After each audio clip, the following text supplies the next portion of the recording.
Good morning. Welcome to the No Way Jose podcast. This is the morning dump. It's Monday, June 29th. I'm your host, Jose Galison. This is the kitty of the day, Violet. You see her. You guys may remember her. She's one of our super preggers ones, as you can see by that big old tummy. She's about a week or so out. Phoebe is no longer accessible for kitty of the day. I know I showed her last week. She's already set up in her birthing room. Should be having babies any day now. I'll have to set up a birthing room for Violet here in the next week. That's one of our walk-in closets that we've renovated for birthing rooms. So they have their nice little area. So we'll be getting some new babies here soon. But that's Violet. She's a sweet mama. She's a good mama. This isn't our first time, not our first rodeo, so it won't be nothing too much to sweat here. But for those who like seeing my hot takes Monday through Friday, typically around 11 a.m. Eastern, we made it on time. Or if you just like seeing the kitty of the day, then be sure to hit that subscribe button and hit that bell for notifications. That way you can see when we're going live and when we're dropping new videos. We'll see you in the show. Beautiful thing, right now. Rise and shine, it's a beautiful day. I'm alright.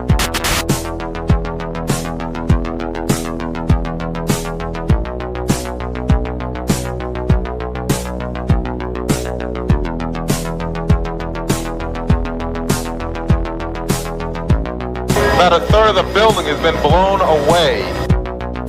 This is the bridge to white light.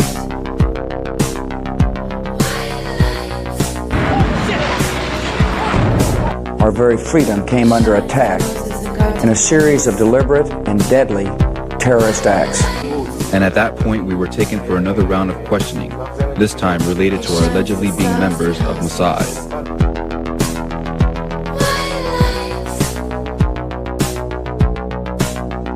It's crazy evil.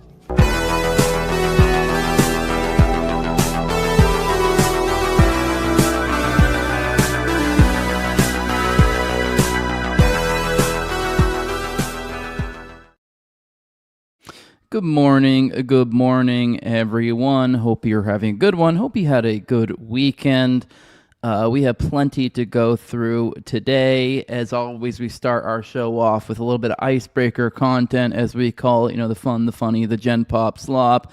We'll be talking about right-wing gay stuff today. In that portion, we'll be talking... we'll talk a little bit about some funniness with Massey and a couple other right-wing figures. And then we will get into the foreign policy portion of the show, the foreign policy roundup, cover all that. And then we will get into our first titled segment of the day, Agent Epstein. We've got another Epstein segment for you guys next week. We had so much Epstein stuff, I had to break it into two. So we should have another Epstein segment for you guys tomorrow. And then we'll get into the OKBOMB case still open? So I got some updates there on some Oklahoma City bombing sort of stuff. So we'll cover that. And then we have the last titled segment of the day, which, whenever you have three titled segments, you can almost guarantee we're probably going to have to chop it for time. But if so, we'll cover it tomorrow. But we got Satan Dorks down bad. We got another 764-esque sort of group that got taken down. So we'll cover that. Maybe go into a little bit of 09A/764 history as well, just for funsies. But with that, we'll go ahead and get into it. But I do want to do a quick little housekeeping little reminder of the shtick here. The format of the show is we call this an info dump, just kind of whatever stuff, grab bag of stuff. It's not an overly produced sort of thing. Now, a reminder for people who don't catch the live experience, I do timestamp it to make it easier for you guys. That way you can jump around from segment to segment, and that way you can avoid the chat banter, since more of you guys listen not live than do listen live, so you probably don't want to hear all the chat back and forth. Totally understandable. Go down to the video/podcast description. You got the timestamps there. For the people here for the live experience, you got to catch my interest or catch my wallet. But I do try to give everybody at least one good morning. So after the good morning, you got to catch my interest or catch my wallet. Wallet obviously being super chat. You can't super chat over here. Hey, I am quite like a squirrel, so it's a good chance you'll probably get in. So get involved in the chat either way. It's a fun time. hang out with the people in there. Hit the like button as you're rolling in. Help send this to a larger audience. Help a brother out. But with that, let's go ahead and get into icebreaker content. Let's go ahead and get into Thomas Massey's relaying of allegations that perhaps a Fox News contributor watches gay porn. I'll explain more. You'll see where I'm coming from here.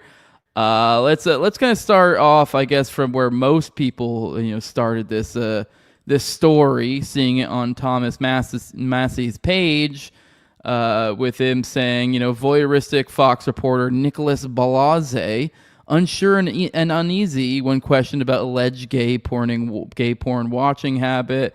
Well, we'll explain more what the hell is going on here, but let's start off uncertain. What the fuck are we talking about here? But let's watch the clip. Got a 41-second clip for you guys right here. Let's watch it. Anything you could say. So let me ask you. I heard that you like gay porn. Is that true? Congressman, I just want to give you a chance. Your side. I'm giving you a chance to give me your side. I'm not going to get into Are you a real news organization or not? No, come back, man.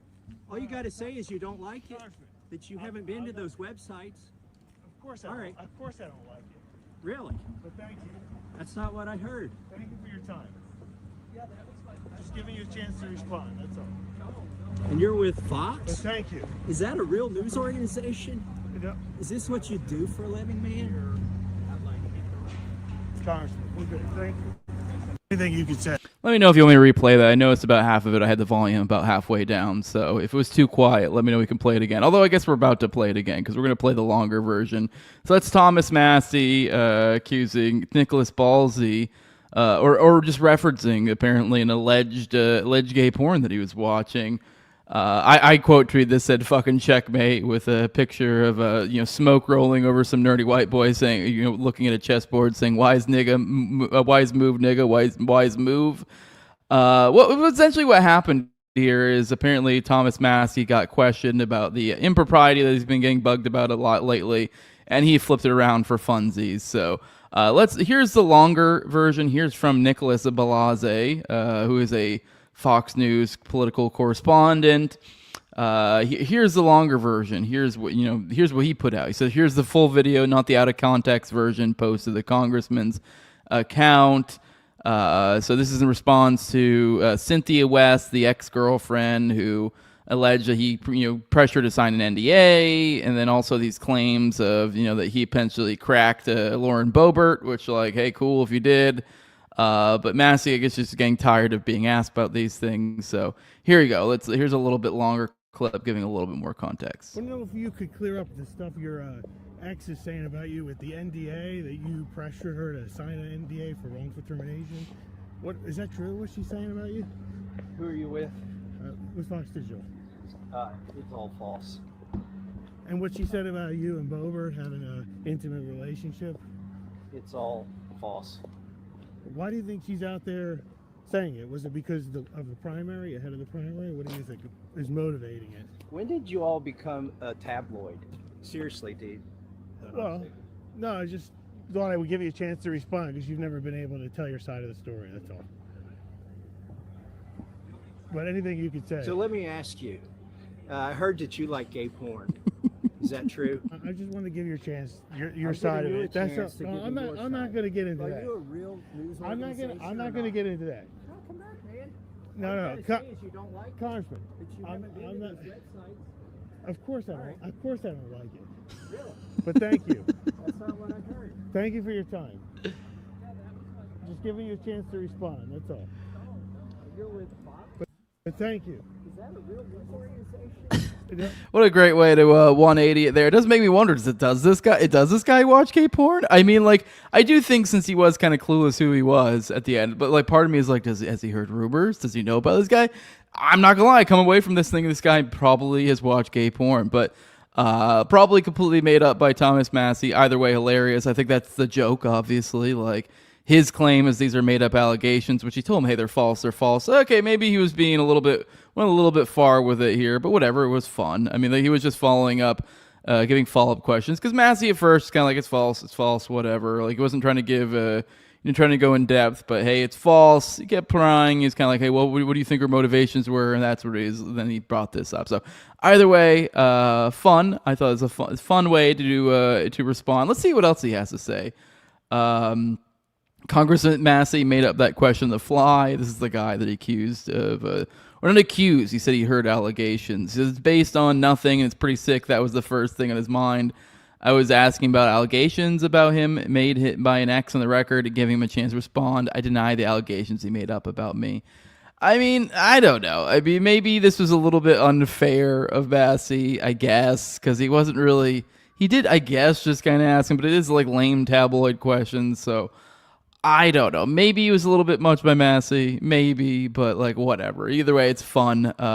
It's fun. I enjoy this. I do wish he had gone a little bit harder because it just felt like, I mean, maybe there was something that preceded this interaction we didn't see in the video because it did seem like, I don't know, it didn't seem worthy of that troll. I feel like Nicholas should have probably done a little bit more to be deserving of that. But either way, funny. Love to see such a thing. But let's check in on some other right wingers of questionable sexuality. Apparently, Clavicular has made out with a dude. That's the latest going on here. A Polish trans model, Adelaide Pali, while in Paris at the club. So here's the clip. I mean, who knows? This could be completely bullshit. Let's watch it. I mean, it's not uncommon with these these large streamers that you get these weird fake posts where, you know, sometimes don't even have anything to do with what's going on in the video, and they'll just make crazy claims. But let's watch this. Let's find out.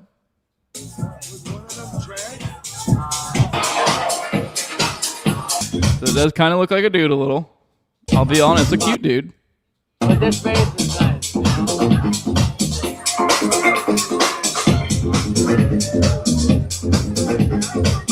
Let's go! Let's fucking go! Hit the right side!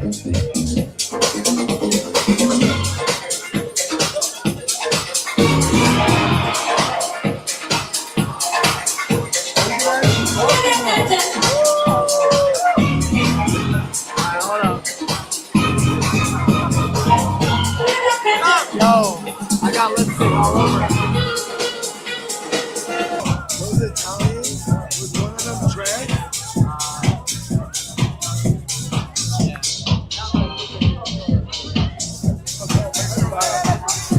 Beautiful, but you know. Yeah, nobody does that. All right. Well, it didn't really give us much context there. Just I'm making out with somebody who's questionably a dude.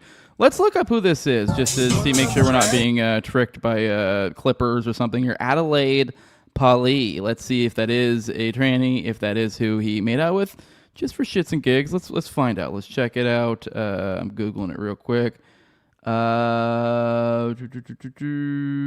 Let me see. Oh, apparently that's a bullshit. That's bullshit. Let me see. Here we go. I found an MSN. It says Clavicular's Paris live stream has exploded into a major online controversy after viewers identified the woman he kissed as Adelaide Pali, a model widely described in viral posts as Polish and transgender. Short clip appeared to link his question to one woman about being transgender with a kiss involving another, fueling accusations of an unaware or contradictory encounter that clashed with his established image. Is this person him or them or not? I'm confused. I made it sound like it was bullshit, but it's I don't think it's her. Now I'm looking at the picture of her. This is not. I don't think that's her. Yeah, I don't think. I'm scrolling through this. I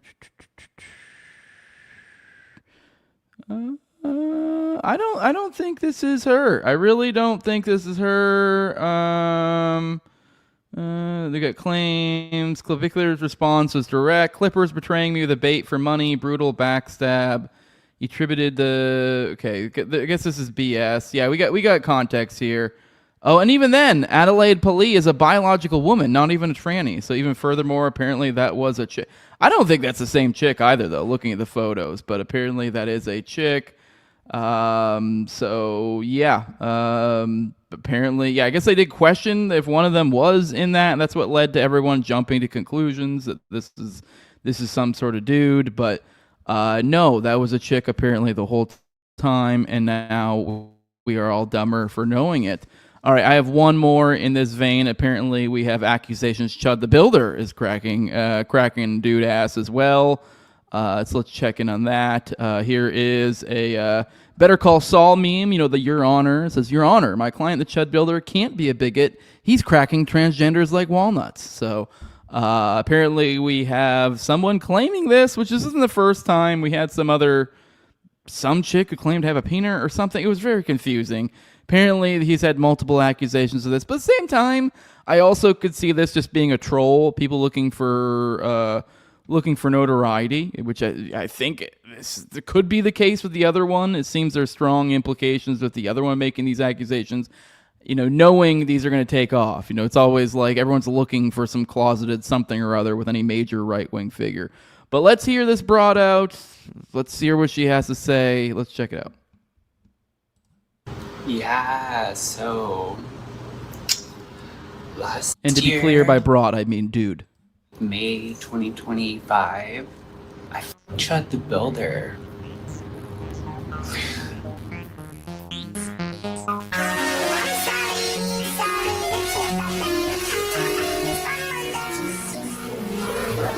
Women and femboys, they're the only people who want to act feminine. He sent me these texts with his baby mama, who was Latina, months later after a date. She said, go live happily ever after with a dude.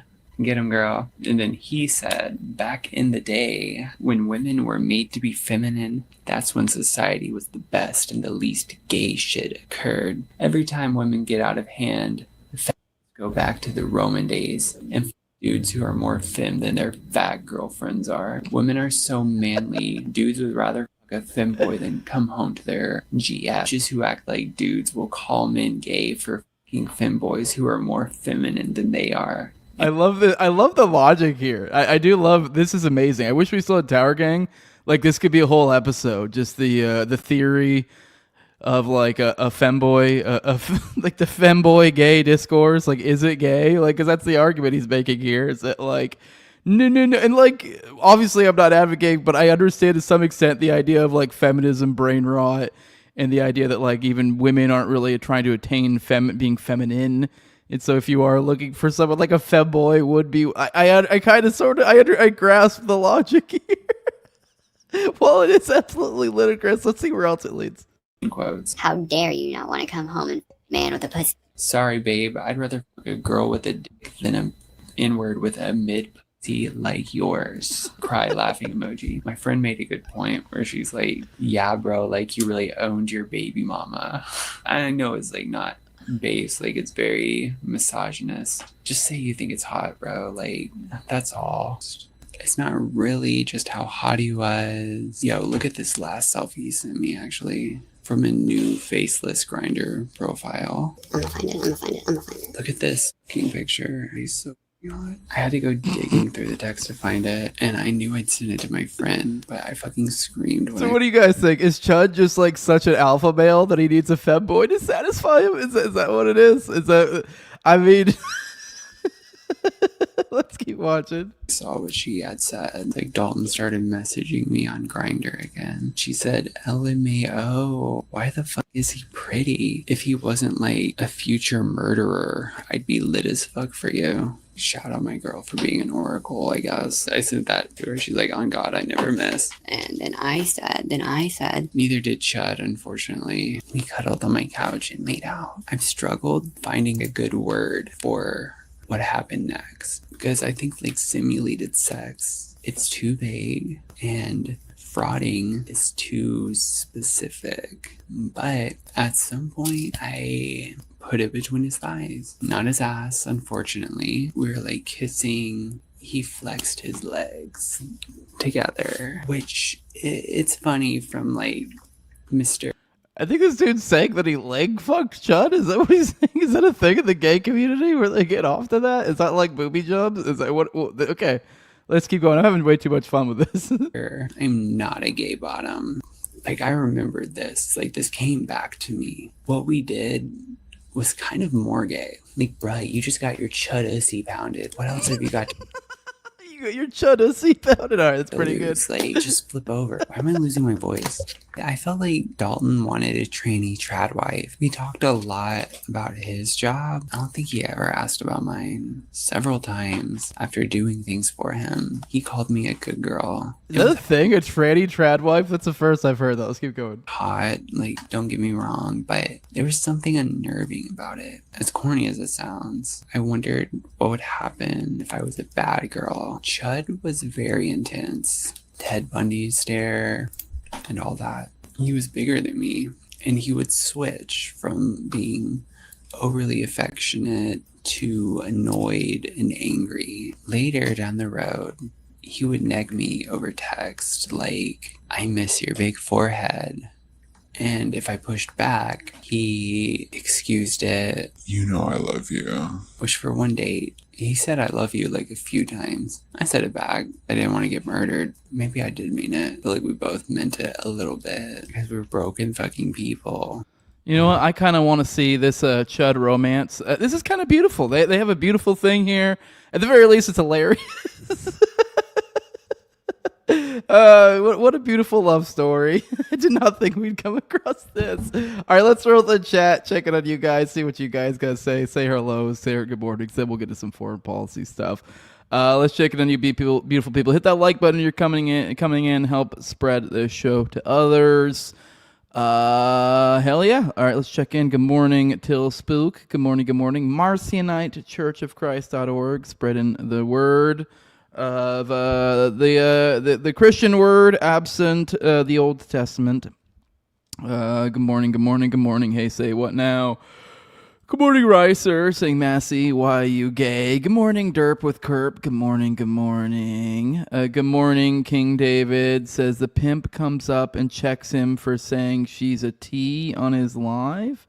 Yeah. Also hit that like button. Yep. Who else we got there? Good morning, Gotis. Good morning, Sean Newman, saying this is his new favorite show. Shout out from Indiana. Shout out. Appreciate it. Hell yeah. Glad to hear that. That's always nice. Good morning, user Chathead. Good morning. Good morning, Shannon Jones. Good morning, Doofus Dog. Says, I don't know if I believe this gay Chud narrative, but either way, Chud is being screwed by the system, and he's white, so I support him. Yeah, I know. The whole support thing, I do think he's getting, like, railroaded, and I think that's a bit much, so I don't, like, blame people who support him, so I don't think it's, like, obviously... It's not like a binary, I think, necessarily that's like bad or not. It's like kind of whether you want to support it. I know it's kind of ambiguous, but I don't know. I think he's kind of an annoying nuisance streamer. This has been something people have been predicting was going to happen. I don't know the specifics of the situation here, but I definitely do not feel compelled to in any way support. Now, so far as like just rhetorical support, if you're asking like, should he have gotten railroaded in the way he did with like some of the bail specifics, like some of the legal specifics here and there, like I know... People were pointing out like his bail situation and comparing it to other people, you know, in that same region. You know, I think even from the same judge, and it obviously pretty clear it was unfair, and that's not cool. So do think it should be somewhat even there, but aside from that, it's kind of like I don't know. I mean, obviously we don't know the specifics of whether it was literally self-defense in the moment, but to some degree, I do think you kind of. I don't know. I mean, you kind of, to some extent, egged it on, if that makes sense. I don't know. He's kind of this annoying nuisance streamer thing that he kind of rides the line of whether he's necessarily provoking it. Like, obviously, I don't think words. I don't even believe in the idea of, like, fighting words. I think that's stupid. Aside from the only fighting words I believe in are, like, literal threats, like literal explicit threats. But, I mean, even then, though, it's like... There still are words that are like, if you are going around doing this over and over and over again, you're making a nuisance in public. Like, I'm not saying you should be attacked or anything, but it's kind of like, congrats, like the inevitable thing. Like, you're going around saying, I bet you there's this one word that if I say it, it makes people chimp out and act violently. And then you're like going to go around and like aggressively do that. And I know there's like different people have different takes on whether he even did that or didn't. I've gone down way too many rabbit holes of Chud. Apparently it's both is true. Like he's definitely gone through like his wholesome, you know, periods of time where he was like not really being a menace necessarily, and then other times where it is like, dude, he's clearly clearly trying to generate views. He's trying to be, and it's like, dude, I don't know, just a little too much. So, I don't necessarily feel compelled to support him, especially not for necessarily being white or anything. I don't really, but yeah, he's definitely getting screwed. So, but anyways, let's get going. Cubers doesn't really believe this fact. Yeah, I mean, I don't know. I don't really necessarily put too much stock in it. I mean, what did he show us there? Some supposed texts, and we're like, and we have no real way of proving that out. That could just be text he sent to somebody else. We don't know. Either way, it's fun though. Chudusy, fun. What else we got there? Good morning, Bobo. Good morning, with a water tower in the chat all by himself. Good morning, Bug Fights. Good morning. Who else we got here?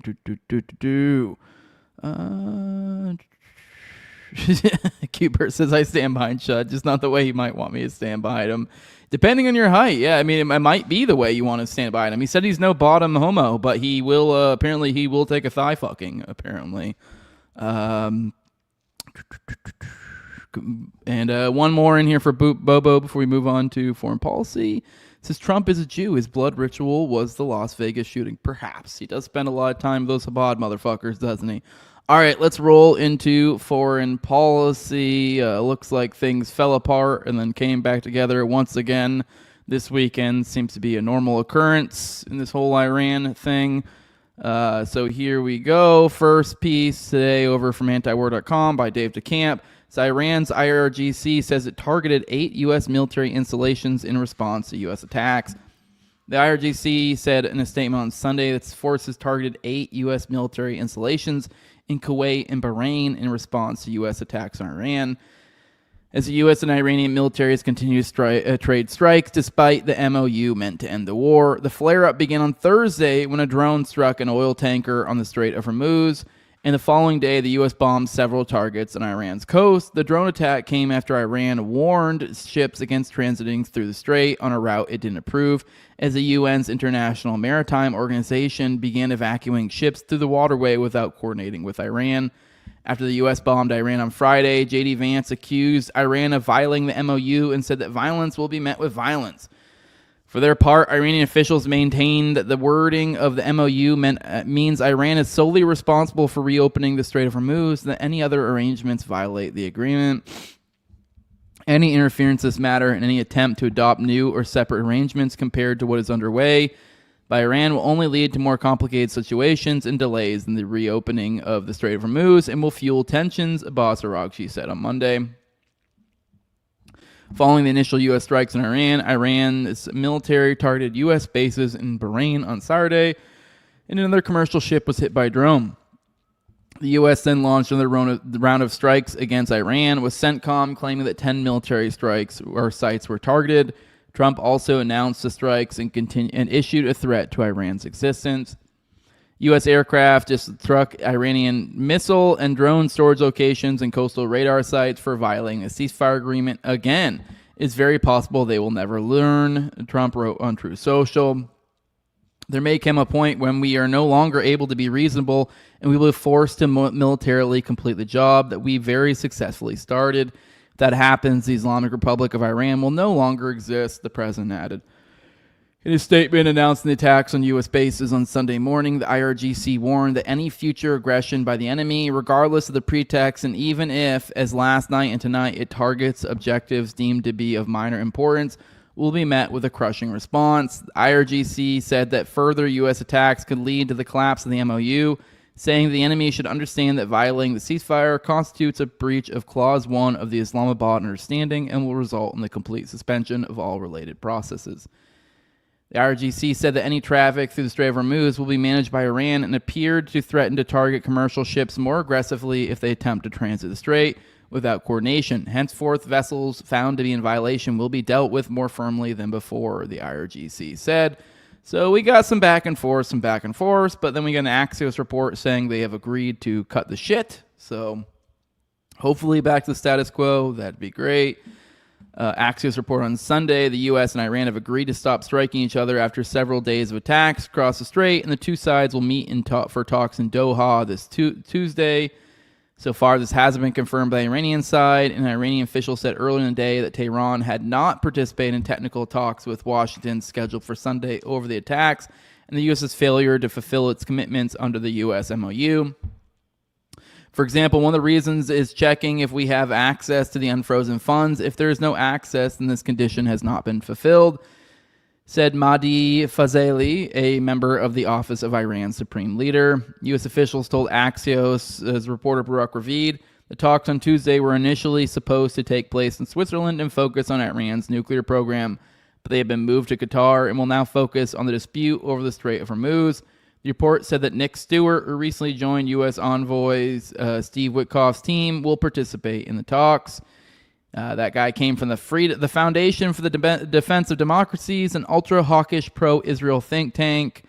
According to Axios, Stewart, who has previously denounced the idea of negotiating with Iran, is leading the U.S. technical team, which doesn't bode well.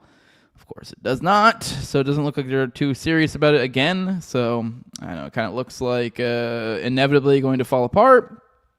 We'll see. Attacks over the past few days marked the first major flare-up since the U.S.-Iran MOU was announced. After talks with Iranian officials in Switzerland, J.D. Vance said Iran has agreed to establish a direct military line with the U.S. to manage tensions, but according to an Axios report, it is not yet operational. And then we got Ro Khanna is claiming that apparently these recent attacks are violations of the recently passed War Powers Resolution, essentially unconstitutional. So looking like perhaps maybe something may have come of this recent legislation. We'll see. I'm not entirely sure how this is going to work, but let's talk about it. Ro Khanna, Democrat from California, said on Saturday that Trump's renewed strikes in Iran are a violation of the War Powers Resolution that has been passed by both the House and the Senate. These strikes are a blatant violation of the War Powers Resolution that we passed. Khanna wrote an act, Trump must stop this war now, or we will take him to court to compel him to do so. Last week, the Senate approved a House-passed concurrent War Powers Resolution directing Trump to end hostilities against Iran, marking the first time Congress has approved a concurrent resolution under the 1973 War Powers Act.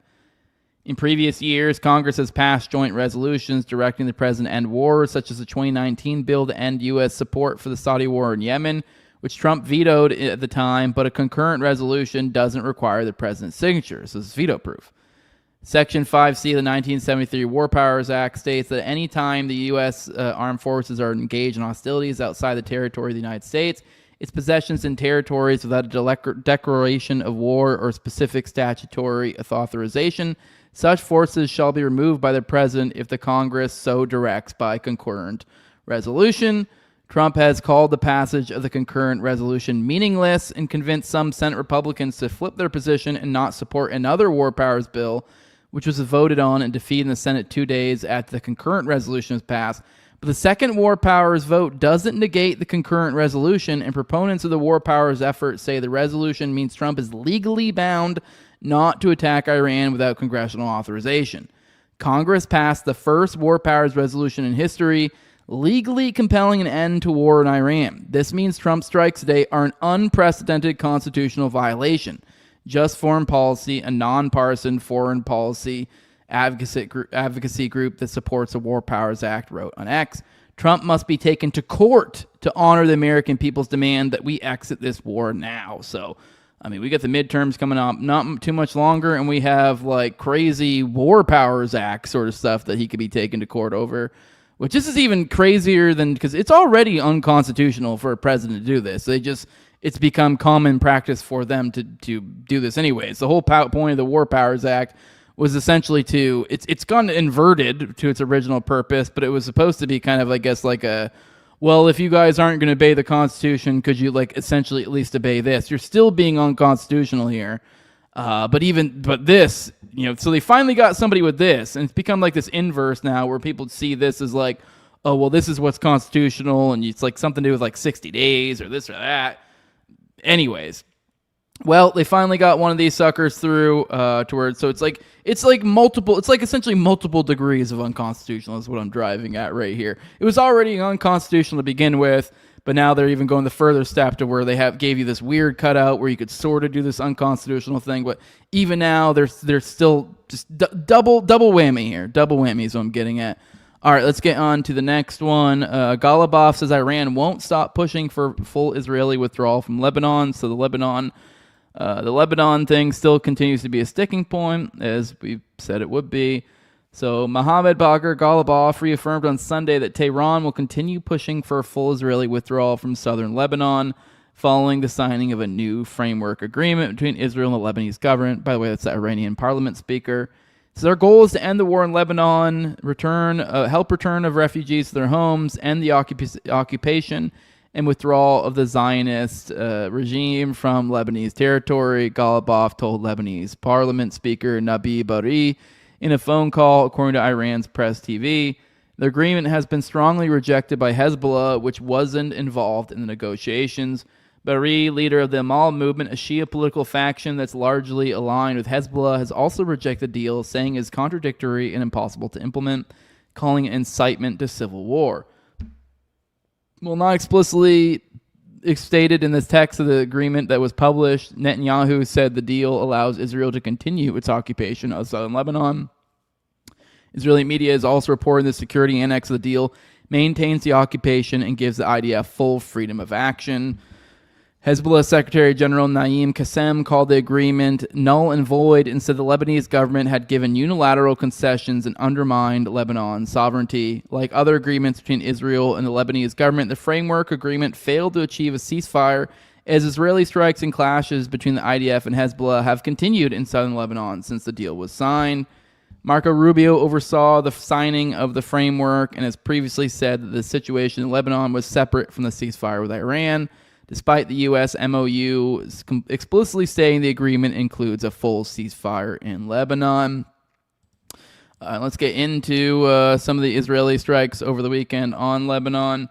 So Israel's ceasefires with Lebanon don't have a great track record, but this weekend's deal, the latest in a long line, is being touted by Israeli officials as a testament to how great the war has gone for them. Less than 2 days in the deal, however, strikes are already being reported, and there are deaths on both sides.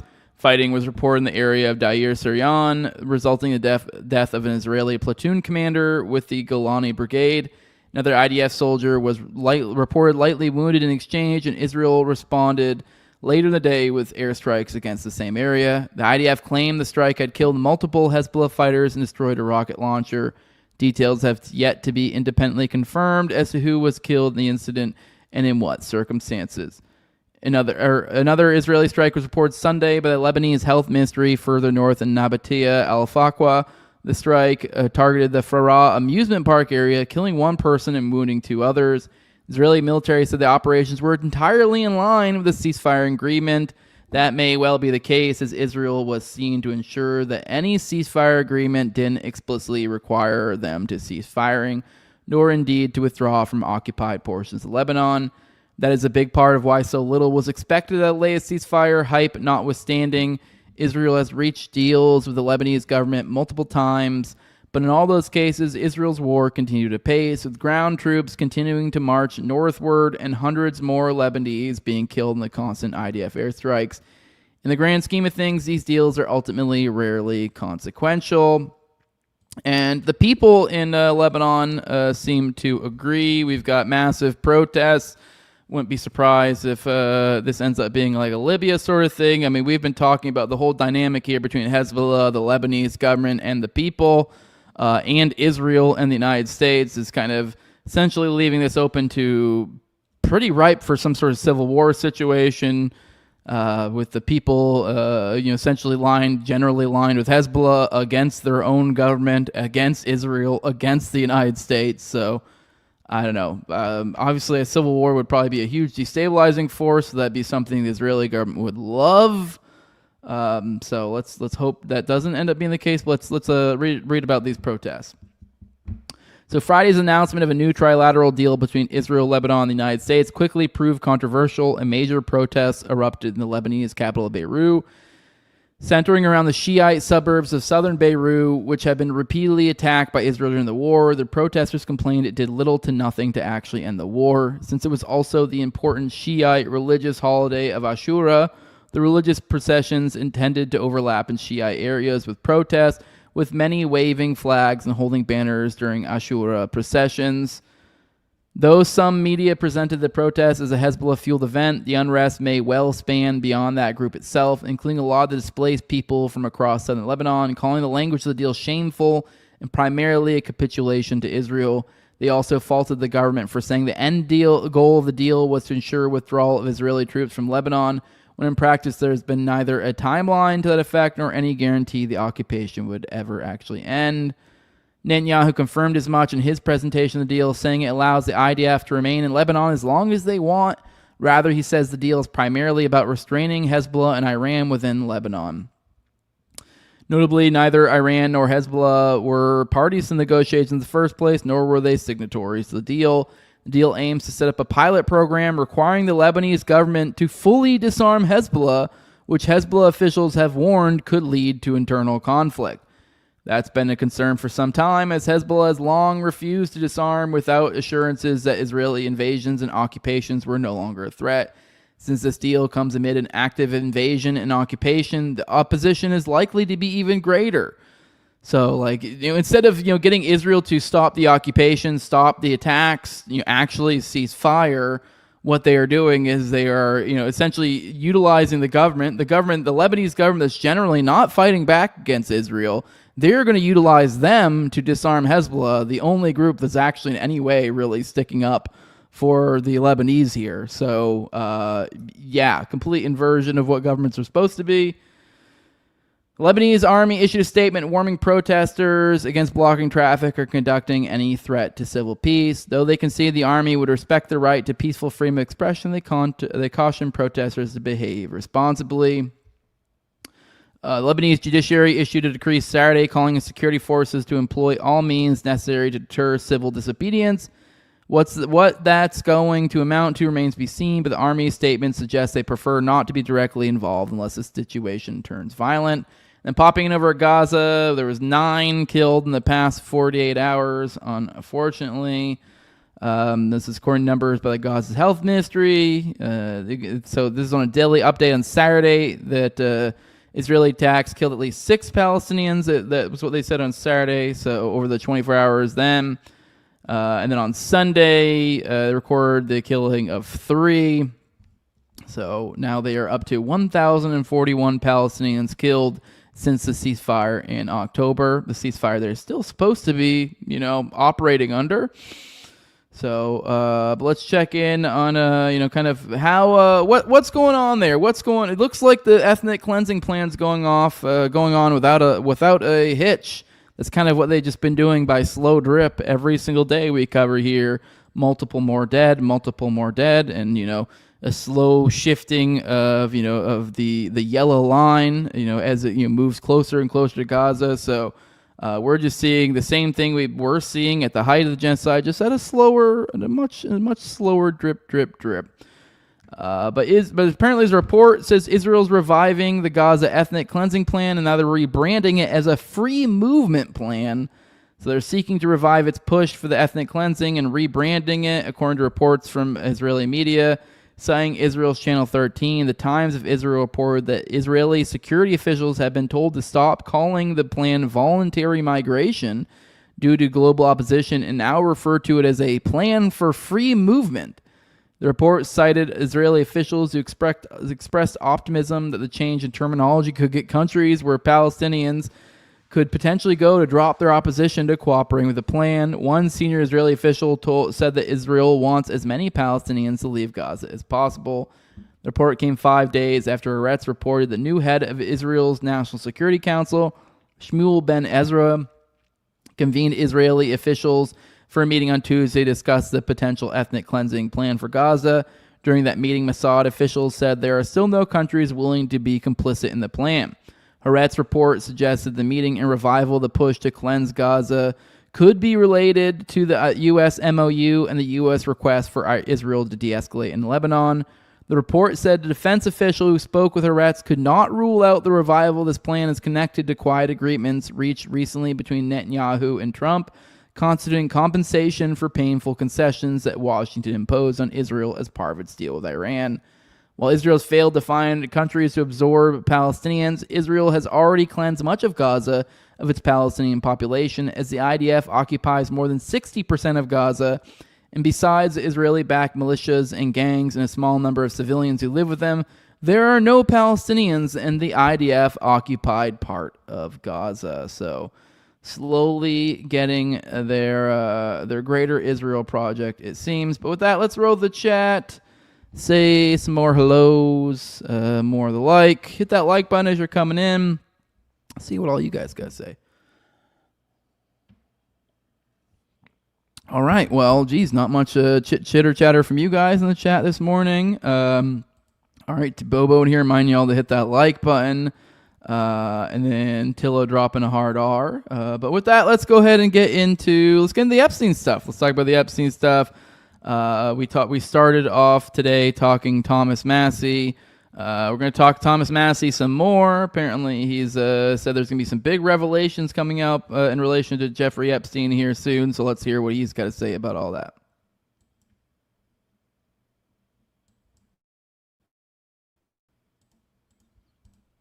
I mean, there's going to be a lot of revelations still to come out over what Epstein did and his connections to government officials in Israel. There's the audio tape of Jeffrey Epstein advising Ehud Barak on how to leverage the things that he did while he was in office once he becomes a private citizen to extract favors from people. I thought that was very revealing. So I haven't seen the emails you're talking about, but it wouldn't surprise me at all. The Oversight Committee's contribution to this effort has been an absolute and total joke. We're basically just bringing people over there and giving them almost a whitewash. Once they do some perfunctory testimony there in the Oversight Committee, they check the box. It says, I've showed up and done something. All right, we got him saying there's going to be some big revelations coming up in relation to Jeffrey Epstein and the Israeli government. Nick Fuentes says otherwise. Let's hear what he's got to say. What are your thoughts on the Epstein debacle? Do you think that's going to come back and haunt the entire administration, and people are going to go to jail when the Democrats get in, or is this going to be a part of the oversight? I think it's all bullshit. I think the whole Epstein thing is a load of bullshit. And, okay. The Democrats, that's a political football. I always thought that about because they all say. So we got MTG in the hot seat with him and everything. Yeah. But, look, the Democrats, if they wanted it, they could have gotten it under Biden. Biden was just, and by the way, Epstein was a Democrat. The triangulation of Epstein was the Democrats here, the Labor Party in the UK, and the Labor Party in Israel. So he was practically a Democrat operative. He was like a blue church operative, let's say. Trump probably had him killed. I mean, most likely. He got arrested during the Trump administration, yeah. And he died under the Trump administration. Yeah, it was Bill Barr that picked him up, and he died under Trump. So I think the Democrats, they just wanted that to go off on for obvious reasons, because now this is how you get the Trump base to be deflated. Yeah. But it's all bullshit. What really came out of the files? Nothing. Yeah, it's people were just doing Control Fs the whole time. Like, your name's in there. Your name's in there. It was such a nothing burger. They had 3 fucking million files, and you don't got one thing. Yeah. Nothing. And everybody hated me for saying that, but look, I'm honest.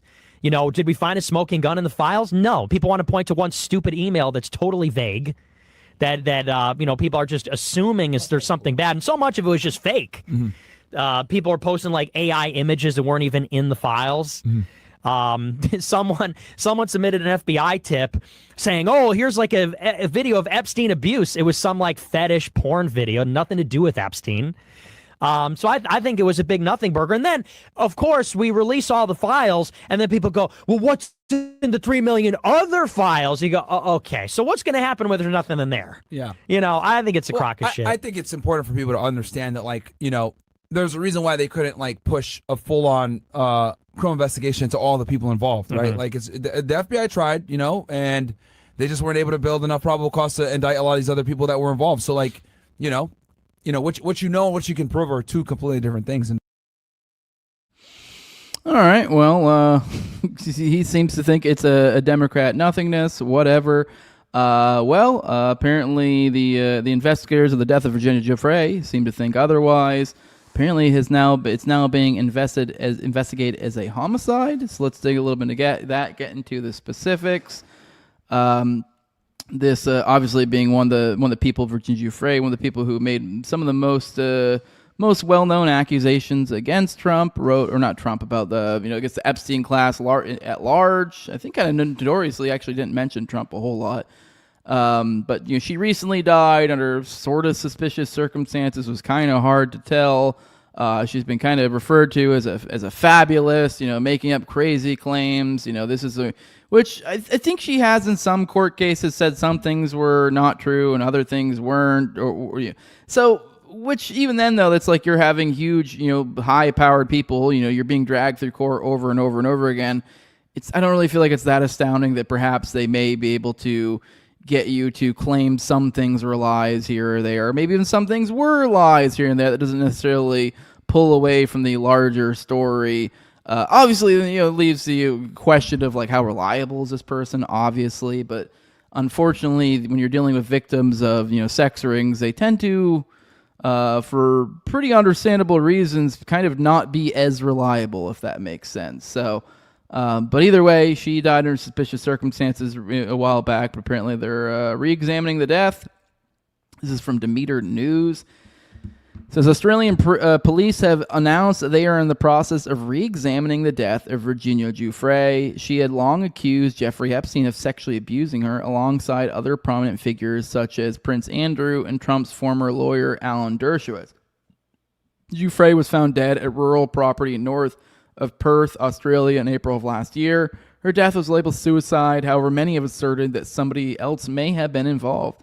Due to pressure from Giuffre's family, Australian police will be re-examining the circumstances that led to her death, as was reported by ABC News Australia.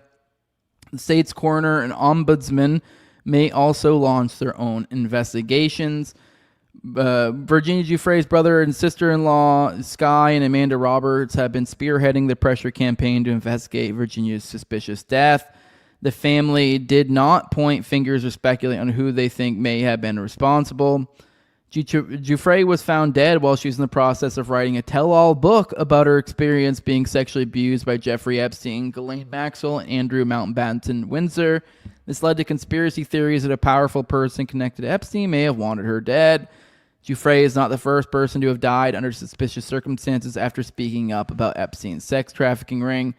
The Trump administration has repeatedly refused to release the full stack of files in the government's possession. Out of the files that have been released, never before seen FBI interview with a then underage victim accused Trump of raping her and physically assaulting her. Trump has faced dozens of sexual assault allegations over the years, with one of those claims being successfully litigated in court. The American president once referred to his then lawyer Michael Cohen's 15-year-old daughter as hot. Despite having a history of filing frivolous lawsuits, Trump has never sued anyone for calling him a pedophile. Many have speculated this could be because he fears incriminating information may be revealed during the discovery process.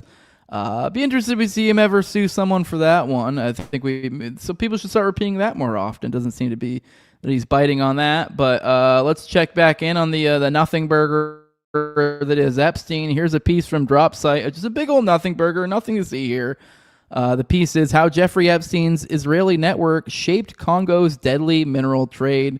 This leaked documents reveal how military contractors linked to Israeli intelligence secretly trained a spec ops strike force in mineral-rich eastern Congo. So we literally have Epstein essentially directing spec ops teams here for the Israeli government. So just a big old nothing burger. Just a big old nothing burger. Nothing to see here, people. This is written by Ryan Grimm and Murtaza Hussein. How long is this piece? I don't think I'm going to read it all, but we'll read at least a little bit. Probably not get into the specifics. I'm sure it's going to give a lot of history of the region of what's going on here. But we'll read at least a little bit to get an idea of what's going on. I'll give it a nice retweet. So if you do want to find this piece and give it a full reading of your own, you can. You can find that over on my Twitter, over at TowerGangJose. But with that, let's dig into this. It says, over the last year, Dropsite has been reporting what mainstream outlets won't. Jeffrey Epstein's deep ties to powerful figures in the U.S. government, the UAE, and Israel. When you expose that kind of power, those powerful interests come after you. Our Epstein investigations are ongoing, but we can only continue if we have the resources and legal protection to defend this work. We don't answer advertisers. Oh, this is he's plugging. Oh, he's trying to get it. He's trying to get me here.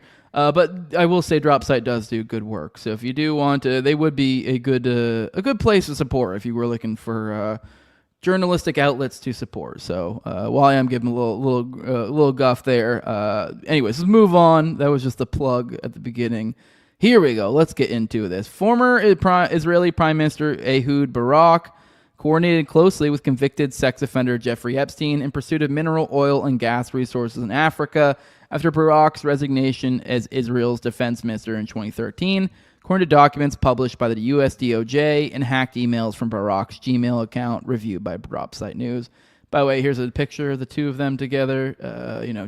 Just as Jeffrey Epstein and one of the former prime ministers of Israel. No big whoop. Just them hanging out. Epstein played a pivotal role in Barak's transition from the military to the private sector by packaging privatized Israeli intelligence services for sale to police states around the world. Together, the two men marketed security and surveillance products to foreign governments seeking to stabilize civil conflicts during the tumultuous early 2010s. Email correspondence shows that Barak also drew on his lifelong Israeli intelligence connections to help expand his business footprint in Africa, including the services of former Mossad chief turned private military contractor Danny Yadim. Yadim served as director of the Mossad from 96 to 98 and became Barak's top security advisor, followed by time in the Knesset until 2008. Since then, he has consulted for and served on the boards of various private security firms such as Global Strategic Group, a small outfit operating in Central Africa, led by several Israeli intelligence veterans from the Mossad and Shin Bet. A proposal for a night warfare special operations unit that was included in Barak's Gmail account reveals that Global Strategic Group trained an elite special operations unit in the mineral-rich eastern regions of the Democratic Republic of the Congo in 2013. The proposal, marked classified, included a case study of the Kivu conflict in which Yadim boasted that their firm's training had turned the tide against the rebel March 23rd movement and ended the war. The Congo case study and other communications from Barak's inbox showing his contacts with Epstein and Yadim were published by non-profit whistleblower Distributed Denial of Secrets as part of a series of document dumps from Handala, a hacking group with suspected ties to Iran's Ministry of Intelligence and Security. The cache has been independently vetted and verified by Dropsite News. Yadim, who has never denied that he ever met Epstein, did not respond to requests for comment. Aside from the mutual connection with Barak, no public information connects Yadim to Epstein.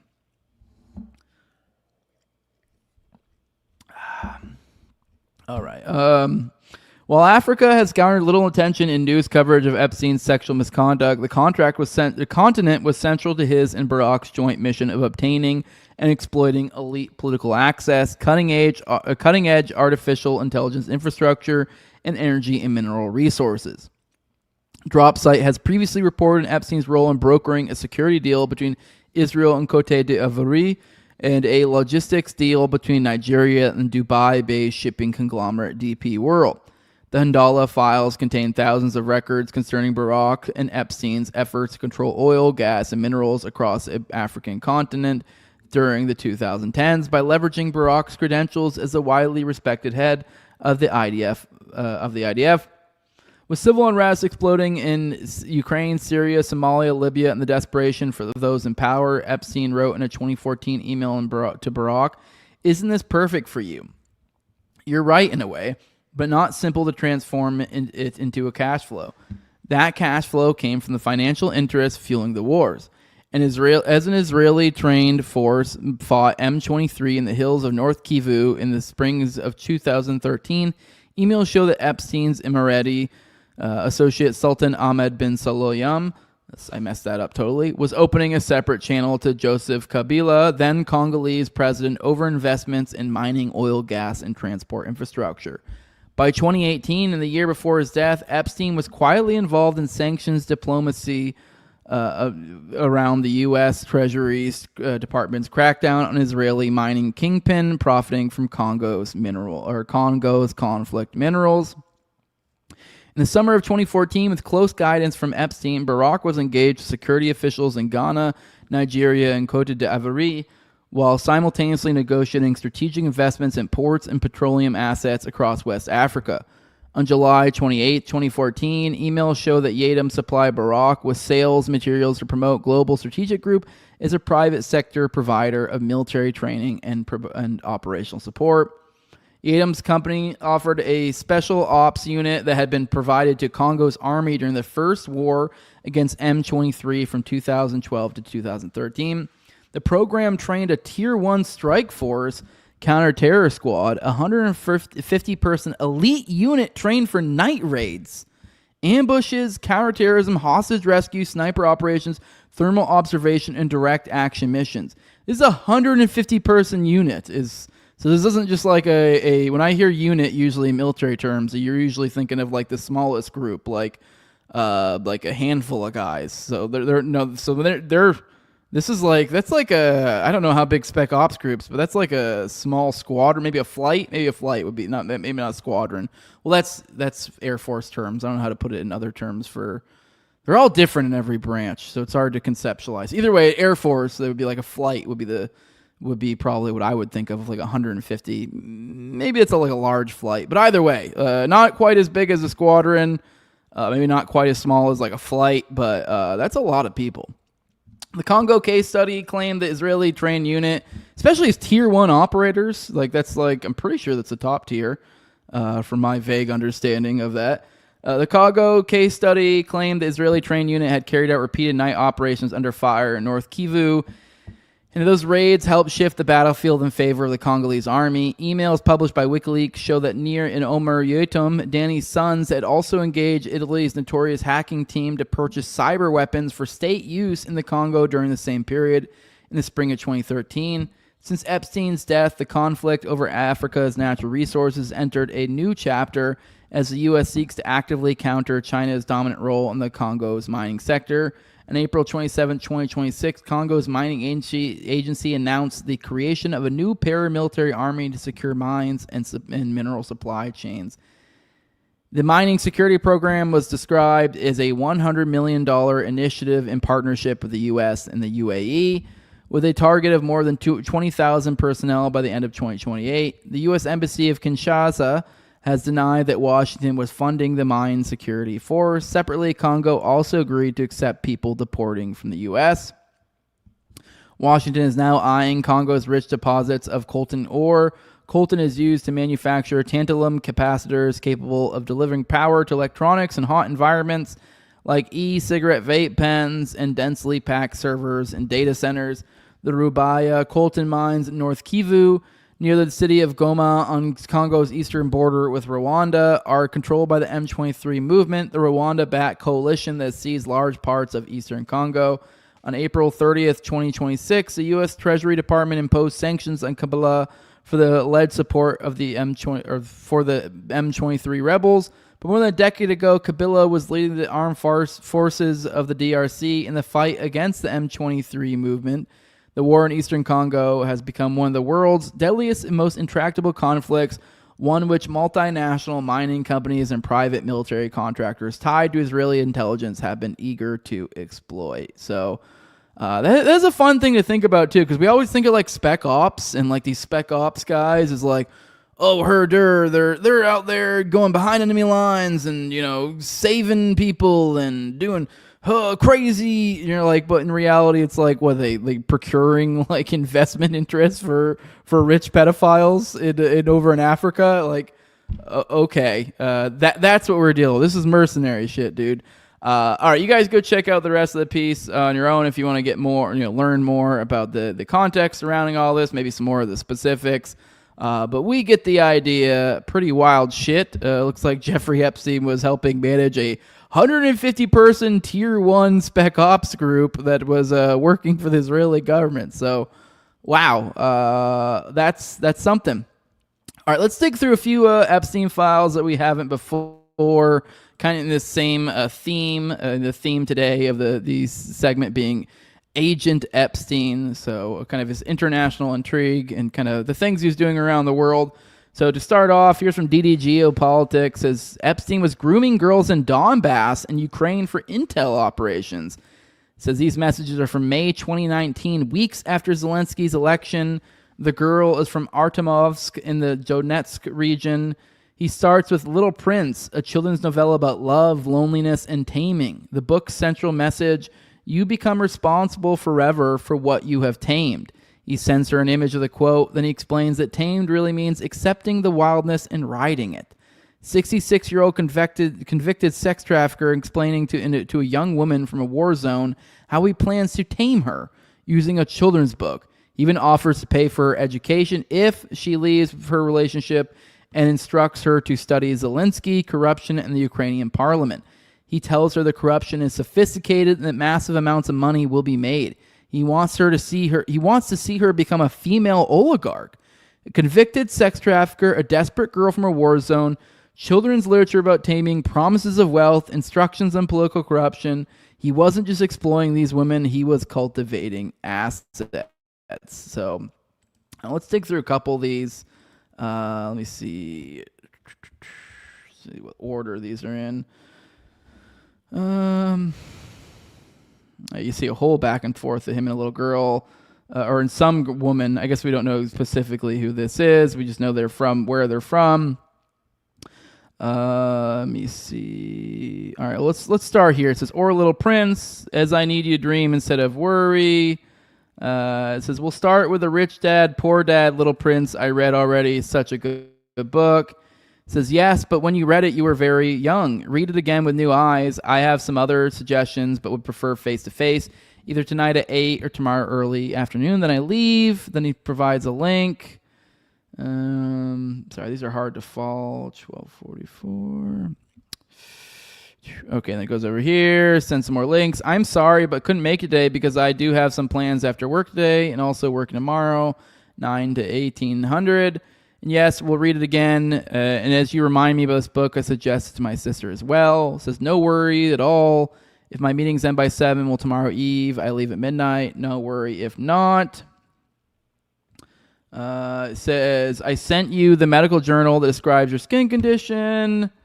It says, "At 10 years old, your sister will see the same words, The Little Prince, but will be unable to tie it to life experience, which you will now see it as quite a different story." It says, "By the way, if you decide a relationship is not what you want, I will gladly pay for full-time school." So, okay, there's the implication that you need to break off a relationship. So sorry to be clear, your relationship meant travel instead of study. If you decide it's time to begin education, I'll help with money. Romance is none of my biz. Okay. So thank you, Jeffrey. I get it. By the way, should I read Little Prince in English? I feel like it shouldn't be difficult. Yes, in fact, you'll learn more if you read it in both English and Russian. The idea that most people only read a book once is as silly as reading a great piece of music only once. No one says no reason to hear Beethoven's symphony. I already read it. It says wonderful example. And for example, in the quote I sent you, it uses the English word tamed. I don't know what the word will be in Russian or how you will react to it. Tamed in English is usually used for animal trainers whose job it is to take the wildness out of the beast. That's not what the author really meant. He meant cared for, devoted to, trained and cherished, accepting the wildness and riding it. So it's a little, I'll give this a retweet. I'm not going to bore you guys with all the specifics, but kind of, if you guys want to go check that on my page, you can get the back and forth here between some girl in a war-torn area. We don't know her age particularly. Here's another example. Here's from Mario Nafal. It's a victim's testimony in the Epstein files. Describes having her passport taken the moment she stepped on his plane. Says Epstein raped her daily, sometimes 3 a day, and tried to escape by swimming off Little St. James. Forced her in a starvation diet while his assistant Leslie Groff monitored her weight and demanded nude photos. When she resisted going under 56 grams, Groff wrote, "Jeffrey is awaiting your picture. After being raped, I was made a cup of tea by Kathy and met with smiles." So let's read this one. This is being shared by Mario Nafal. Oh, shit. I didn't mean to do that. Oopsies. I'll give this one a retweet as well. So that way, for those trying to find it, doesn't have the EFTA at the bottom of it, but it says, "Epstein controlled my life for almost a year." Let me see. Sorry. It keeps pushing it. There we go. "Abusing me regularly in New York and on the island of St. Little James. My abuse is both physical and emotional. Epstein housed me in one of his many apartments. Unredacted. He bought my food, paid for my medication, and even controlled how I wore my hair. I was put on a low-calorie diet and starved because Epstein insisted that I reach an unachievable weight as a prerequisite to helping me with my redacted admission. However, he sent me to a psychiatrist to prescribe me medication whose main side effect is weight gain. Epstein never intended to send me to redacted and enjoyed tormenting me. Epstein even got his assistant Leslie Groff to monitor my weight and had to send her nude photos of myself. On the 6th February 2007, I wrote to Leslie, could you please also let him know that I am now 57 kilograms, that everything is going well and redacted. On the 8th of February 2007, I wrote to Leslie, could you please tell Jeffrey to phone me on the number I have ASAP, as I'm not prepared to go under 57 or 56 kilograms in order to study at redacted. On the 16th of February, Leslie writes to me, hi, redacted. Jeffrey is awaiting your picture, and why were you hoping to hear from me before going to bed? Les, as soon as I stepped on Epstein's plane for the first time, I was captured on Epstein's web. My passport was taken away, and the sexual abuse began. Epstein caused significant physical damage to my insides, vaginal area, and rectum. Epstein raped me daily and sometimes up to 3 times a day. One day, I was in severe distress and afraid. I tried to escape Epstein and the others by trying to swim off St. Little James. Epstein and Maxwell, after spending the day being raped, bullied and belittled, brought me back as if nothing happened. Epstein and Maxwell maintained control by constantly alternating between sticks of abuse and false carrots as praise. When I was raped, I was made a cup of tea by Kathy and met with smiles. Epstein, Maxwell, and others made threats and offered bribes, and everyone around normalized this behavior, from my recruiter, her best friend, redacted, Epstein's girlfriend, redacted. So, wonderful. And then here's another one where here's a Epstein file supposedly showing Epstein buying phones for little girls on the other side of the world. So let's read this one. This is EFTA 012-14991 is what this is. Let me make sure I'm reading this in the right order. Yep, okay. It says, did you have a fun day? And it sends new video. Obviously, we don't get to see the video. It says, hello, yes, I have a lot of fun today with my girls. We had just a dinner, but we laughed all the time. Thank you for your message. How are you? It says, all my friends said me that this trip was so good for me. It says, yes, it was. Thank you. It says, I hope to see you. Thank you so much, Sneaky, for my ticket to Washington. I hope to see you soon. Miss you and talk to you tomorrow. Sometimes, so what this person's, I guess, getting at, this is Roy's and me show. I don't know. So this is what she got out of this. She said, so Jeffrey Epstein would buy new iPhones for schoolgirls on the other side of the world, have it shipped to them, tell them to watch a particular porn star to get inspiration of the type of videos he wanted. He told them, use your voice in the video and address to me, say Jeffrey and other instructions, and update the videos to Dropbox. Then he would forward the videos to people like Woody Allen. Sometimes he just wrote new video, and the girls would often reply that they were busy taking care of smaller siblings or sitting school exams. Sometimes he organized urgent medical visits for them. He wired them money at their behest, and they sent pictures of their school friends. I don't know. This isn't really much to go on for that. I'll be honest. Let me see. He says new video, and then let me see. Okay, well, I guess this is what they're getting at here, because he says new video, and then the response is, I had I had a lot of fun with my friends. We just had dinner, yada yada yada. So he's implying that, I guess the implication there is that she's saying she can't at the moment. I'll be honest, this lady gave a weak justification for what she's saying. I'll give it a retweet though, just so you guys can see it. I don't really get at all how this really in any way, buttresses her point. Really, I mean, yeah, he does say new video at one point in that, and it sounds like she's giving a sort of excuse, but even that doesn't necessarily seem responsive to what he said. But one thing that's spooky, apparently he had a bunch of Wackenhut security guards, which is like, that's, for anyone who's taken any sort of time in the parapolitical world, they come up quite often, like we were talking about those tier 1 operators earlier. Those sorts of people, like that 150-man strike team he had up there, very much similar sort of thing. So here's a parapower mapping at Clonnie Pin Gosh. She says, following his first conviction and plea plea bargain, Epstein hired a team of Wackenhut security guards to patrol his Palm Beach mansion via his attorney Goldberger in 2009. The following spring, they reported to Palm Beach PD that Scott Rothstein and the Gambino crime family had enlisted a pair of ex-Miami-Dade officers to surveil, harass, and potentially carry out a hit against Epstein following a couple encounters between the Wackenhut contractors and the mafia goons. He says his Epstein nexus is all just downstream from Iran-Contra and the octopus. Same history. Sharing a couple Epstein things here. You see a U.S. Wackenhut services contract right here. Entered in July 21st, 2009. Attorney Goldberger and Weiss. Let me see, which is, I guess, Epstein's... One Clear Lake Center, Suite 1400, 250 Australian Avenue South, West Palm Beach, Florida. I'm not seeing Epstein's name on this, but they're saying that that was his lawyer, so it seems like his lawyer is the one who set it up.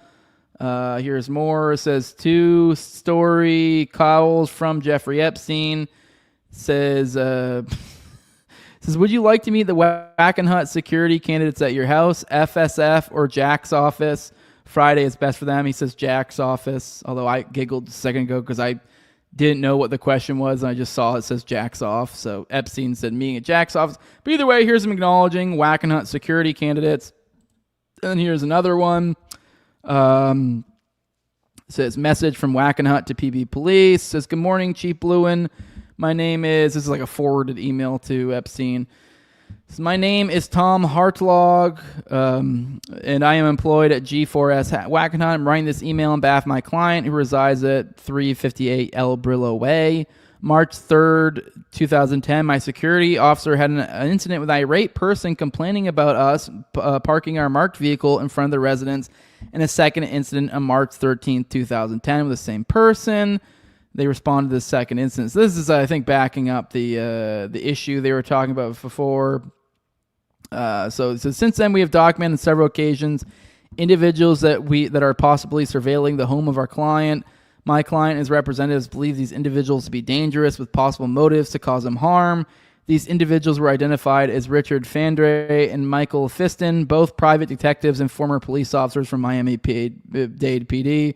So yeah, I mean, this is weird spy shit right here. You have Epstein and his Wackenhut guards seemingly running into issues from private detectives, former police officers. There seems to be some sort of mafia angle to all this. So, according to my client's representative, Mr. Fandry is a former bodyguard of Scott Rothstein and may have ties to the Gambino family. He was hired by Mr. Rothstein to harass my client, which is the opinion of our client. It says, please accept this email as notice to a possible volatile situation. My security officer signed his account, have been instructed to simply observe and report and provide for the safety and well-being of our client. We're hoping that you can provide some assistance, helpful solution, or information concerning the situation. It would be greatly appreciated. So, that's his security group advising him that they're having some sort of issues with what looks like a perhaps mafia-tied entity. So it looks like we have I don't know what we call it, some sort of espionage wars of some sort occurring here. And then one last thing on the Epstein, digging through some Epstein stuff.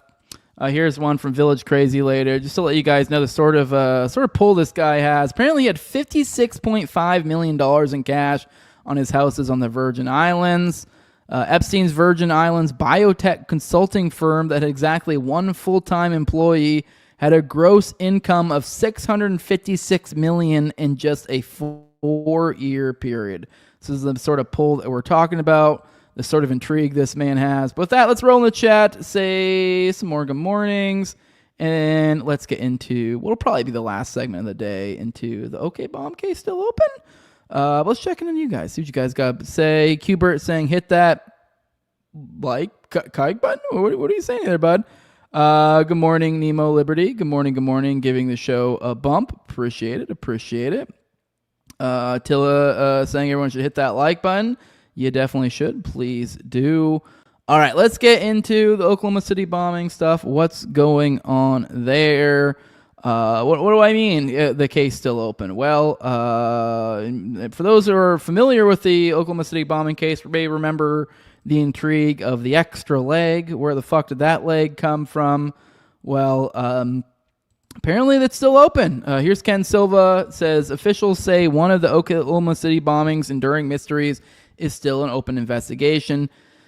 Attorneys Jesse Trentadue and Ben Wetmore filed a FOIA for records on the mysterious unidentified leg from the attack, only to be told the case is still open. So let's dig into this piece over at headlineusa.com, over to what Ken runs. So scoop, unidentified leg from OKC bombing, still an open case, the state says. So more than 31 years after the Oklahoma City bombing, state officials say an investigation into one of the case's enduring mysteries is still technically open. The mystery in question stems from a left leg that was found in the rubble of the Murrah Federal Building in the wake of the April 19th, 1995 terror attack. That leg was eventually matched to OKC bombing victim Lakeisha Levy. However, Levy had already been buried with another left leg in her coffin. To this day, the leg initially matched to Levy remains unidentified. This has led researchers surmise that it may belong to an unknown victim or perhaps an accomplice to OKC bombers Timothy McVeigh and Terry Nichols. Given the government's apparent reluctance to identify the leg, some have speculated that the leg may have belonged to an FBI informant or undercover agent. McVeigh himself once told his attorneys the limb would fuel conspiracy theories for years. For over 2 decades, investigators maintained that they were unable to extract DNA from the leg that was retrieved from Levy's coffin because it had been embalmed.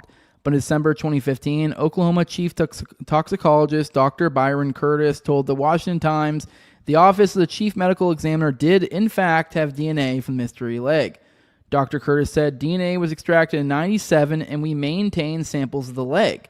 The Times reported in December 2015 the DNA results are filed with the chief medical examiner. Fast forward nearly another 11 years, attorneys Jesse Trentadue and Ben Wetmore are still working to obtain information about the leg.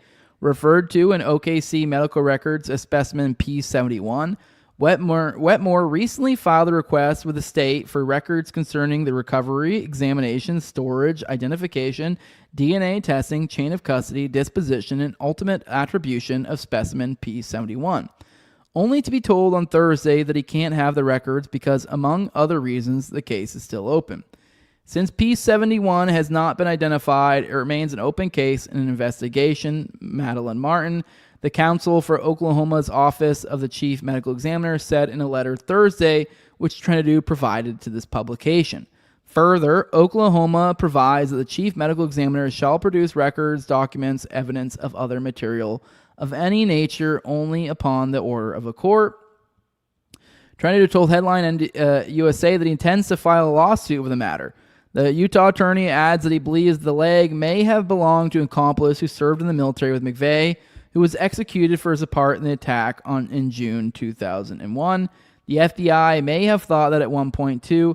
An FBI memo provided by Trentadue says that agents found 8 military deserters and roughly 60 other missing persons when investigating possible matches to the leg. According to the book Oklahoma City, What the Investigation Missed and Why It Matters, the FBI later surmised the missing leg belonged to Cynthia Campbell Brown, a Secret Service agent killed in the bombing. However, the FBI didn't want to test its theory because doing so could raise the question of whose leg she was buried with and perhaps set off an uncontrollable chain reaction of exhumations and mistaken body part re-identifications, the book said. If the extra leg did belong to a co-conspirator, he was never investigated, much less identified, the book added. So, still got an open case in this one, so I don't know, maybe something will come of it, maybe not, we'll see. We got Jesse Trentadue still fighting the good fight, still pushing it forward. But speaking of fighting the good fight, many people may remember John McAfee. I know this is a rough segue. I gotta be real. This is hard connecting these two, but this is something I came across on the timeline just the other day that I was like, I swore for a moment, I was like, what the fuck? Is this some sort of weird joke that I don't get? Is Is this some sort of like Oklahoma City bombing thing? I came across this post right here. It says 5 years ago today, they blew up the condominium complex where John McAfee held his dead man switch, killing 91 people. And just scrolling through my feed, this does kind of at a glance remind me just like, oh, is this the Murrah Federal Building? But I know what the Murrah Federal Building looks like. It didn't take much more than a couple seconds to go, whoa, that's not the Murrah Federal Building. Murrah Federal Building looked much different. It had a much different destruction pattern. But anyways, what we're looking at here is a condo complex that apparently John McAfee had his dead man switch. That's the rumor. So I figured just for funsies, so should we dig a little bit into this? Because I was like, what? I'd never heard this one before. I don't know if have any of you guys heard this. Let me know. Sound off in the chat in the comments. Have you heard about this theory that apparently there was this condo complex that was demolished and likely in relation to John McAfee's supposed dead man switch that a lot of people may remember when John McAfee, kind of an eccentric millionaire, billionaire type of the libertarian variety, he died a while back, and kind of while he was being like an international, I guess kind of cowboy, criminal type, just kind of doing whatever the fuck he wants as this eccentric rich man.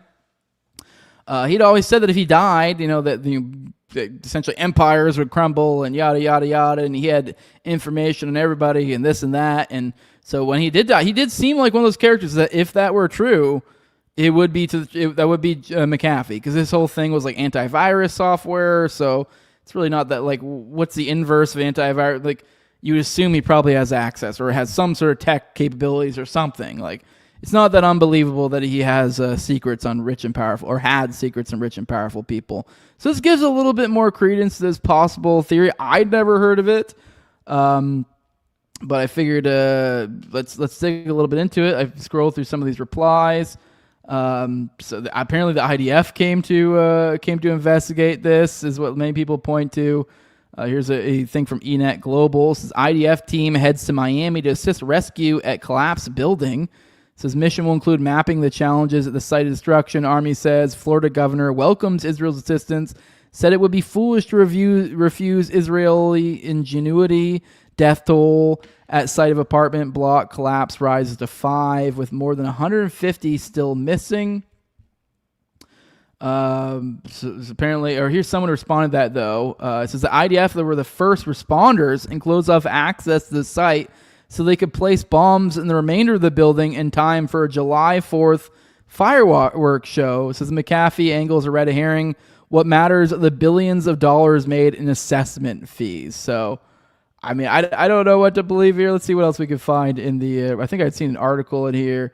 Israel sends IDF team. Here's the article. Another one of these about the IDF to assist tower rescue efforts.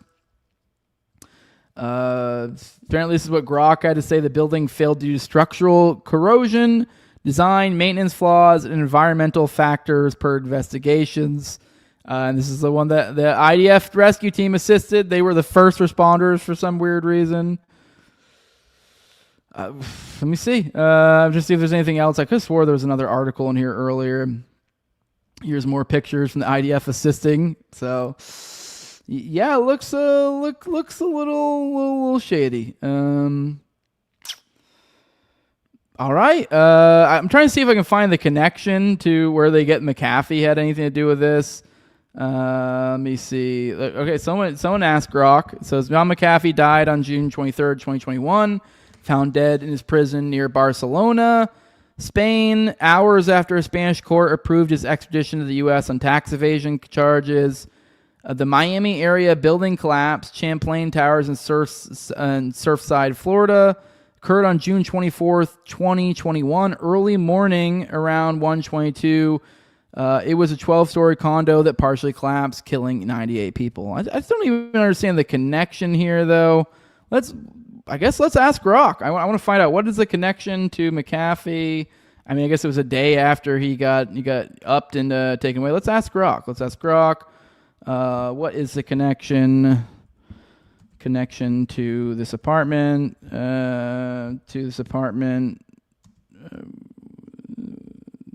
What is the connection this apartment has to McAfee?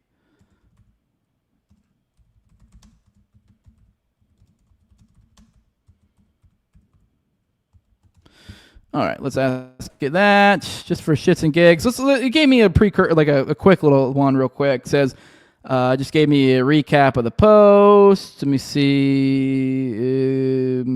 I'm just not seeing anything that claims no verified connection exists. Public property records show John McAfee or his wife did not own any unit in Champlain Towers South, and no credible evidence links him or his alleged dead man switch files to the building. The claim originated as online conspiracy shortly after McAfee's death in Spain on June 23rd, 2021. Social media spread the idea that he stored incriminating data in the condo, which was then destroyed and targeted demolition. Fact checkers like AP and others debunked it as false. So there were claims that there was incriminating data stored there. I mean, I haven't seen anything just scrolling around to connect it in any way. So there's some sort of claims. I have not seen these claims. Collapse caused a structural failure. Official investigations attribute the tragedy with killed 98 people to long-term issues like corroded rebar, poor column slab connections, and pool deck punching shear failure starting weeks earlier, not explosives or foul play.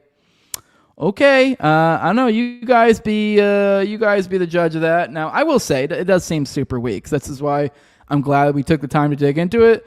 If anyone finds anything more on this, I'm open to there being something, but I'm not seeing anything. And if anything, it looks like the internet went a little nuts with that one.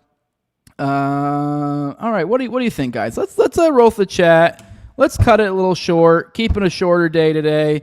Be back tomorrow. Should be back tomorrow. We may end up having to cancel Already Dead tomorrow. I got to figure that out. I don't think I'm gonna be able to make Already Dead tomorrow. I don't think Austin was gonna be able to make it already. So I don't know. Maybe Jacob can find somebody to co-host it for him or something. I don't know. We'll figure it out. Hey, John Black, we got him in there. Are you ready to co-host for the night? But with that, let's roll the chat. Say some hellos. I'm debating maybe covering the Satan story real quick, or maybe save that for tomorrow. That way I can do a better job for it. Let's roll the chat. Let's check in on you beautiful people, see what you guys say. Curious if any of you guys knew anything about that McAfee conspiracy, if there's anything to it. I didn't see anything. But let's roll the chat. Say hello. Imagine being raped by a Joker face, egg, fist, dick, small hat guy. Yeah. Bug fights, whatever happened to your boy that lost on everyone, including trying to do. I have not. I mean, it's been radio silence for a long time with Richard Booth, and I'm glad. I am glad that's the case, which is what Hey Say What Now is asking as well. Have you heard anything recently? I haven't heard anything about him. Like, there were a couple times where he'd pop back up with some weird alt where it's him, and I've had to shit on him a couple times. But it's been months since I've had any sort of Boothisms, and I'd like to keep that streak going. So that'd be great. That dude glows. Aggressively agreeing says was determined the leg commits suicide. Good morning, Mustache. It's been a while since I caught a live morning dump, and we're about to get out of here. Cubert says Timothy McVeigh equals Paul Weisapol. I know people bring that one up all the time. I do not think Paul Weisapol is Timothy McVeigh. I know it. I know everyone loves it. They think it's so obvious. There's like minor things. If you look at their face, they do look different. And then on top of that, like, I actually lean towards the angle that McVeigh was some sort of agent of some sort in some way, shape, or form, or compromised, depending how you may want to interpret it. But I do think it's quite an insane jump to go, okay, well, therefore, and I also, on top of it, I do think he thinks that he was going to get out. Like, I do think he thought the feds were going to get him out somehow. I think that, somebody, whether he just thought that was like the standard deal, like, hey, I was a good soldier, I did what I was supposed to do, they're going to get me out, or if somebody told him that, while he was in prison. Either way, I do think he thought that, but I think he was gravely mistaken is what I think. I think he was probably led to believe that, and they're like, I mean, you can't. I mean, I don't know. I guess they can. I mean, this kind of goes into the like whole like every other goddamn like elite is like a tranny or something. Like it's like that same sort of shtick of like they're doing it to you in your face as if they're like trying to like do this inversion game. Like I still have a hard time believing that they're going to take Timothy McVeigh, like the most renowned, terrorists of his time, and they're going to be like, yeah, just fucking make him a special agent over the FBI somewhere. Have him run an office over, what was it, like Vegas or something? I forget, wherever the Paul, because I think he had something to do with some weird shit. People connect him with some stuff. No, was it Vegas? No, it wasn't Vegas. It was somewhere else. Either way, I mean, like, I have a hard time believing that. I think they just killed the motherfucker. I think it's like, that's the simplest explanation. I think they just killed him, so. Q-Bert says 35 years later, we all look different. You're true, but the different things about him are like things like nose and like ears and how they attach and stuff. So the sort of stuff that doesn't change like that. But yeah, the Challenger crew is an interesting one. I've never looked too deep into that one. The Challenger I find to be more believable because it's like, what a handful of like, you know, what were they, like a teacher and like astronauts, and like that is believable. That you can like fake, and then you could just reinsert them into society and no one would think anything else. So, but now like McVeigh, that's a whole other level. I think you could get away with it with a Challenger. McVeigh, I don't know. Q-Bert saying Pulse Night. I think you're right. I think he was supposed to be like the head guy in charge, the head FBI guy with the Pulse nightclub. I think you're correct there. All right, with that, guys, we're at the end of our chat. We're gonna cut it short today, I guess. Help a brother out, do all the things, support the show, like, share, subscribe, comment, leave a 5-star review on iTunes or Spotify. You can find the show on YouTube, Rumble, all the major audio podcatchers, and Twitter as well. On Twitter, that's at TowerGangJose. Everywhere else, it's the No Way Jose podcast. And you can find that on YouTube, Rumble. I already said that. I'm retarded. And if you want to support the show the best way you can, you do it with money over at patreon.com. Just No Way Jose 2020, top left-hand corner. You got a QR code right there. Brings you the same exact place. Makes it all easy peasy for you. And at the low level of $2, you get access to early episodes. I do about 1 to 2 of those per week. Keep 3 to 4 of them behind the paywall at any given time. Give you guys access to ad-free RSS feed. Give you guys access to Telegram, the pre-show, the post-show, and video calls on me and Austin's weekly live call-in show, Already Dead. I also give a big shout out to the highest level of my Patreon. It's a big thank you for their support. And my previous ghost on Tower Gang, at Learn Toad, also at Brigade D's, at ZLVRCK, at _InvitZeal, Tim Tuttle, at John Klebo, big fan of the show, Torn May, at Wayne Tagless, One Hair Cover Kids, No Free Lunch, Jack, Mark Vestibule, Jacob Wonder Guy, the Biblical Anarchy Podcast, and John Black, you beautiful bastard. And with that, guys, I do have a fun little outro for you that I think you'll like. Yeah, enjoy this outro. I'll see you guys tomorrow, I think. Should be here in the morning. I hope you guys like this. This is a Fruit version. Someone made an AI sequel to Citizen Vigilante, but with fruit. For those people who are not aware, there was that recent movie people have been talking a lot about, especially in relation to the grape gangs over in the UK. Apparently, they made a movie with Armie Hammer called Citizen Vigilante, or he's kind of like a John Wick going after immigrants. I haven't watched it yet. I mean, I did watch one clip that, like, I don't know. I gotta be real. It looked kind of like this is ridiculous, but I don't know. Whatever. A lot of people are hyped about it. But here's a funny little outro that I think you'll dig. This is a sequel to it, but with fruit. So here's a real AI Citizen Vigilante sequel. We'll see you guys tomorrow. Love you all. Bye-bye.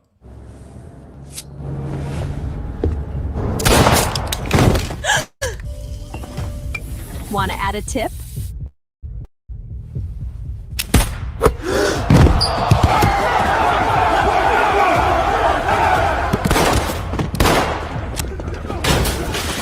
One bad apple spoils the bunch.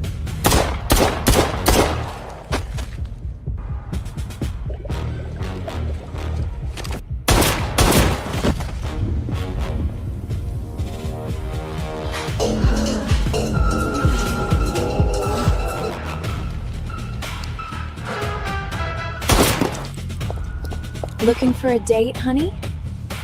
That guy making you sell fruit on the corner?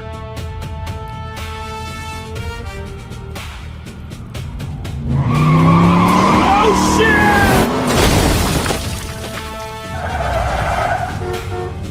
Freshly squeezed.